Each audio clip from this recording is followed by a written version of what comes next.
81। ہم خدائے پاک کے ببرکت نام میں آپ کو سلام کرتے ہیں جو امن اور سلامتی بخشنے والا ہے۔ وہ چاہتا ہے کہ ہم میں سے ہر کوئی سچائی کی اس راہ کو جانے اور اس پر چلے جو خدا تعالیٰ نے قائم کی ہے، تاکہ انسان کو ابدی امن اور دائمی سلامتی حاصل ہو۔ ہمیں خوشی ہے کہ آج ہمیں سچائی کی راہ کے نام سے پروگرام پیش کرنے کی سعادت ملی۔ آپ میں سے اکثر دوست جانتے ہیں کہ ہم کتاب مقدس کے سفر میں انجیل مقدس کا مطالعہ کر رہے ہیں۔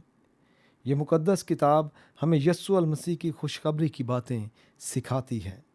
یسوع وہ مقدس نجات دہندہ ہے جو بنی آدم کو شیطان کی سلطنت سے رہائی بخشتا ہے۔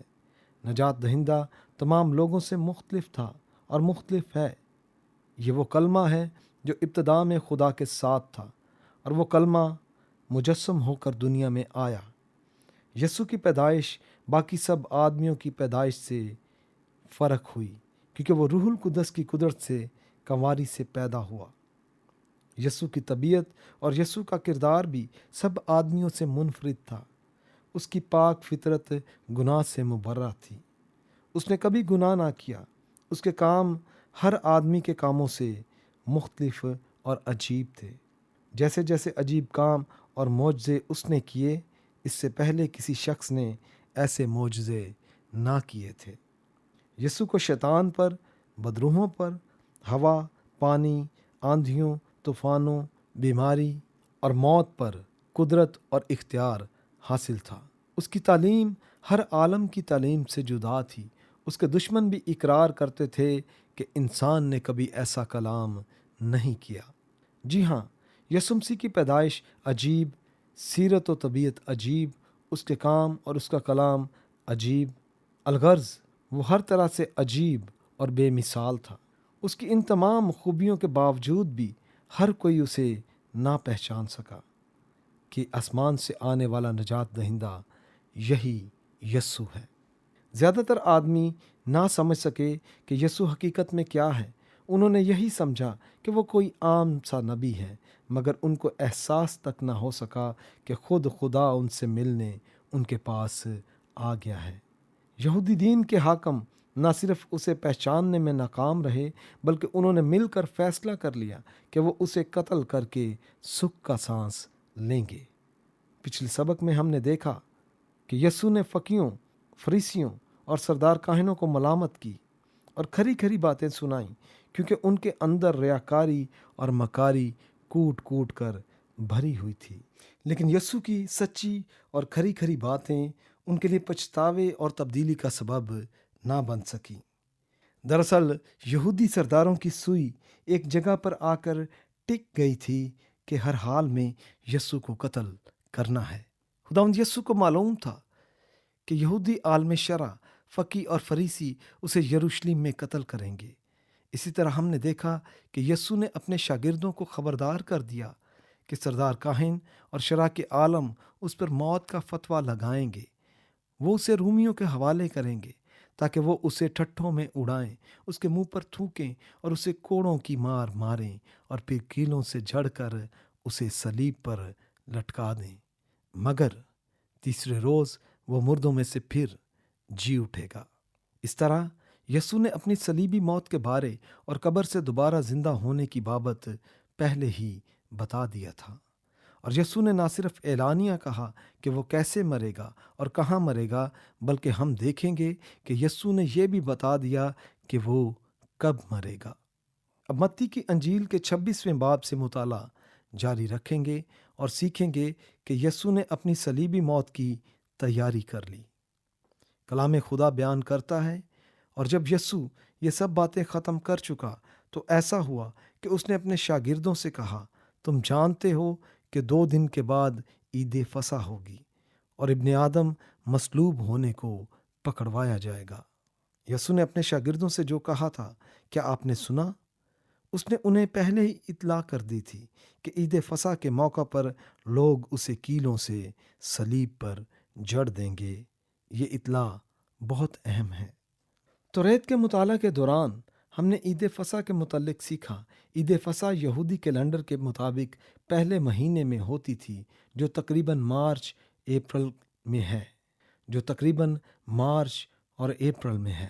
ہر سال یہودی اس عید کے موقع پر موسیٰ کے زمانے میں جو یہودیوں کے ساتھ واقعہ پیش آیا اس کی یاد تازہ کرتے تھے، یعنی کہ اس وقت یہودی ظالم بادشاہ فرعون کی غلامی میں تھے۔ پھر خدا نے سچی عدالت دکھائی اور اپنے منصوبے کے تحت مصریوں کے پہلوٹوں کو مارا، اور جو لوگ خدا پر ایمان لائے اور اس کا حکم مانا، انہیں حکم دیا کہ ہر اسرائیلی خاندان ایک ایک بے عیب برہ قربان کرے اور اس کا خون اپنے گھر کے دروازوں پر چھڑکے۔ خدا نے ان سے وعدہ کیا اور فرمایا کہ میں اس خون کو دیکھ کر تم کو چھوڑتا جاؤں گا۔ اسرائیلیوں نے خدا کے حکم پر عمل کیا اور اس کا نتیجہ یہ نکلا کہ خدا نے ان کے پہلوٹوں کو مرنے سے بچا لیا۔ خدا کے برے کے خون کے وسیلے ان کی رہائی ہوئی۔ 1500 سال تک عید فصح کے موقع پر ہر سال یہودی برے کی قربانی دیتے رہے اور یاد کرتے رہے کہ خدا نے انہیں پہلوٹوں کی موت سے کیسے رہائی دی، جبکہ یہ وبا پورے مصر پر چھا چکی تھی۔ خدا صرف یہی نہ چاہتا تھا کہ وہ اسی پس منظر کو دیکھتے رہیں اور یاد کرتے رہیں، بلکہ بروں کی قربانی کے ذریعے وہ آنے والے وقت کو دیکھیں جب مسیح ان کے لیے صلیب پر اپنا خون بہائے گا۔ مسیح کا بہنے والا خون گناہگاروں کو ایسی بیماری سے بچائے گا جو ہر ایک بیماری سے بدتر بلکہ بدترین ہے، اور وہ یہ ہے ابدی آگ میں جلنے کی بیماری۔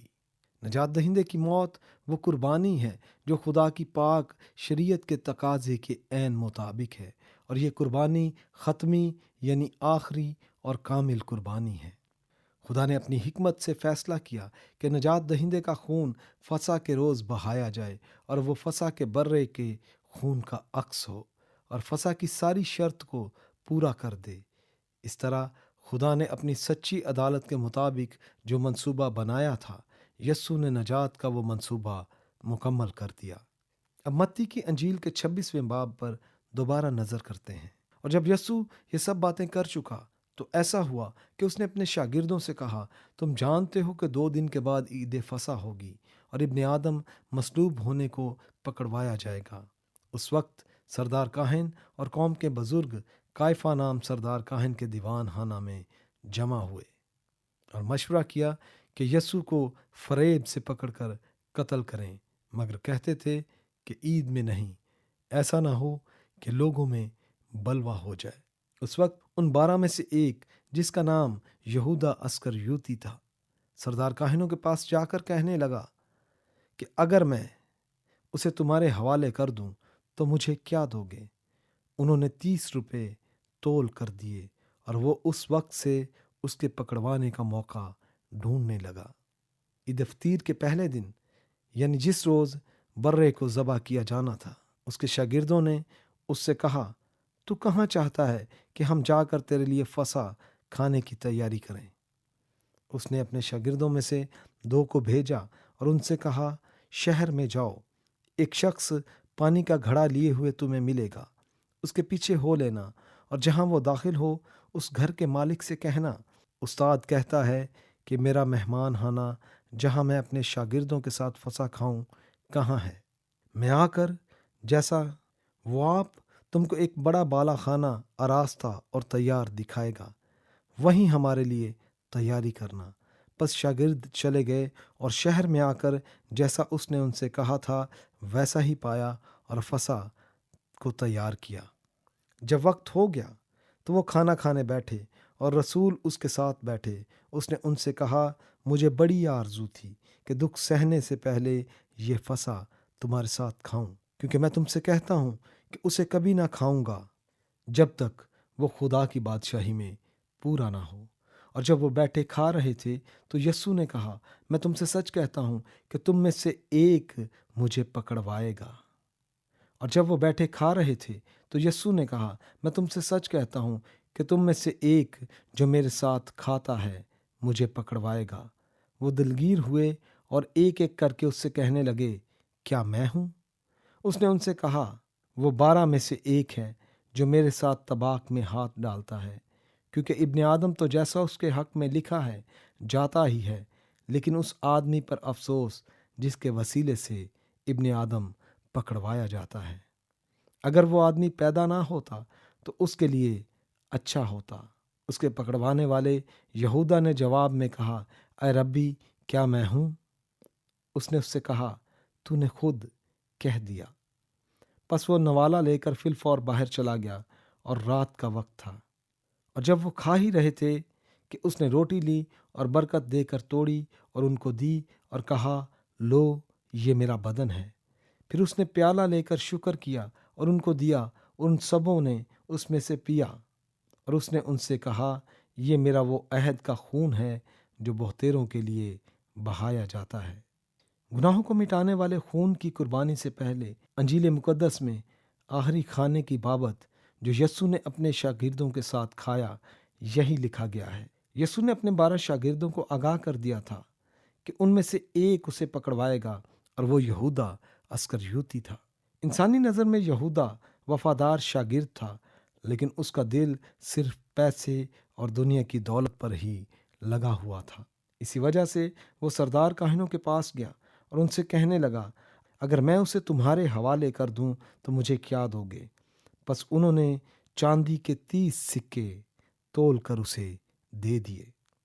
یہ اس لیے ہوا تاکہ زکریا نبی کی نبوت پوری ہو جو اس نے صدیوں پہلے کی تھی کہ مسیح چاندی کے 30 سکوں کے عوض پکڑوایا جائے گا۔ تاہم ہم نے ابھی جو پڑھا اس میں سب سے اہم بات یہ ہے جو یسوع نے آخری کھانا کھاتے ہوئے اپنے شاگردوں کو کہی۔ کیا آپ نے وہ بات جو یسوع نے شاگردوں سے کہی سنی ہے؟ آئیں اسے پھر پڑھیں۔ وہ کھا ہی رہے تھے کہ اس نے روٹی لی اور برکت دے کر توڑی اور ان کو دی اور کہا، لو، یہ میرا بدن ہے۔ پھر اس نے پیالہ لے کر شکر کیا اور ان کو دیا، اور ان سبوں نے اس میں سے پیا، اور اس نے ان سے کہا، یہ میرا وہ عہد کا خون ہے جو بہتیروں کے لیے بہایا جاتا ہے۔ اس طرح ہم دیکھتے ہیں کہ یسوع نے اپنے شاگردوں کے سامنے 2 نشان رکھے، روٹی کا نشان اور پیالے کا نشان۔ روٹی جو یسوع نے توڑ کر اپنے شاگردوں کو دی، وہ اس کے اس بدن کو ظاہر کرتی تھی جو قربانی کے طور پر پیش ہونے کو تھا۔ انگور کے رس کا پیالہ یسوع کے اس خون کی علامت تھی جو نجات دہندہ یسوع المسیح تمام بنی نوع آدم کے گناہوں کے کفارہ کے لیے بہانے والا تھا، تاکہ گناہگار خدا کی حضوری میں ابد تک زندہ رہ سکے۔ یسوع نے روٹی سے اور اس پیالے سے اپنے شاگردوں کو سکھایا کہ وہ اس دنیا میں اس لیے آیا تھا تاکہ اپنی زندگی کی قربانی دے، یعنی اپنا بدن اور خون گناہگاروں کی قربانی کے طور پر دے دے۔ جس طرح دنیا میں زندہ رہنے کے لیے کھانا اور پینا ضروری ہے، اسی طرح جو کوئی آسمان کی ابدی زندگی کا خواہش مند ہے اس کے لیے ایمان لانا ضروری ہے کہ یسوع مسیح نے ہمیں ہمیشہ کی زندگی دینے کے لیے اپنا بدن اور خون دے دیا۔ خداوند یسوع مسیح ہی ابدی زندگی دے سکتا ہے، اور اس نے جو خون بہایا، فقط وہی خون مجھے اور آپ سب کو اس لعنت سے چھڑا سکتا ہے جو گناہ کے سبب سے آئی تھی۔ تو سامعین، ساتھیو، آج کے سبق سے ایک بات یاد رکھیں، تو وہ یہ ہے کہ یسوع مسیح دنیا میں اس لیے آیا تاکہ وہ آپ کے گناہ کا بوجھ اپنے اوپر لے لے۔ خدا کے نبیوں کا پیغام یہی تھا۔ حضرت ابراہیم نے اپنے بیٹے کی جگہ جو مینڈا قربان کیا، اس مینڈے کا مطلب یہی تھا، یعنی وہ قربانی دراصل اس عظیم قربانی کا عکس تھی۔ گناہوں کی معافی کی راہ کامل اور بے عیب قربانی کی راہ ہے۔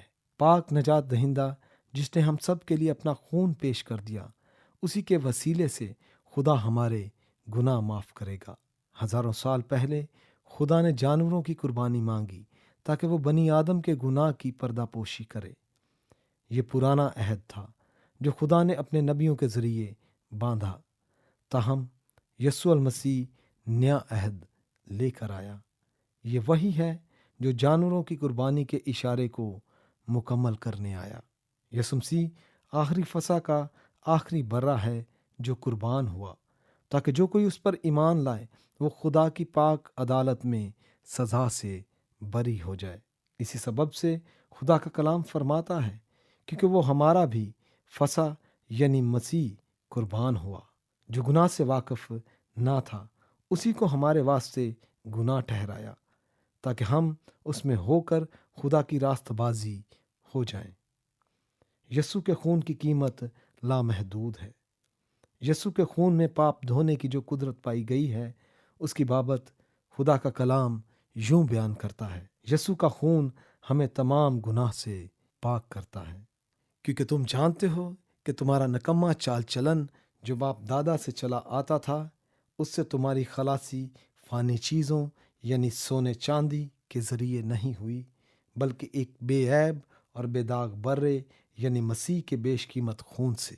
اس کا علم تو بنائے عالم سے پیشتر تھا، مگر ظہور اخیر زمانہ میں تمہاری خاطر ہوا۔ اس کے وسیلے سے خدا پر ایمان لائے ہو، جس نے اس کو مردوں میں سے جلایا اور جلال بخشا، تاکہ تمہارا ایمان اور امید خدا پر ہو۔ خدا کرے آج آپ نے جو سیکھا اس پر پوری توجہ دیں، کیونکہ خدا ان عظیم سچائیوں کو سکھانے کے لیے تمہیں باطنی نور بخشنا چاہتا ہے۔ اگلے پروگرام میں ہم آخری کھانے کی کہانی کو مکمل کریں گے اور دیکھیں گے کہ یہودی مذہب کے سردار، شرع کے عالم، فقی، فریسی اور سردار کاہن یسوع کو پکڑتے ہیں تاکہ اسے قتل کر ڈالیں۔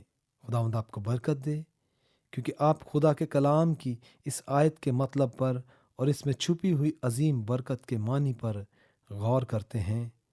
یسوع کا خون ہمیں تمام گناہ سے پاک کرتا ہے۔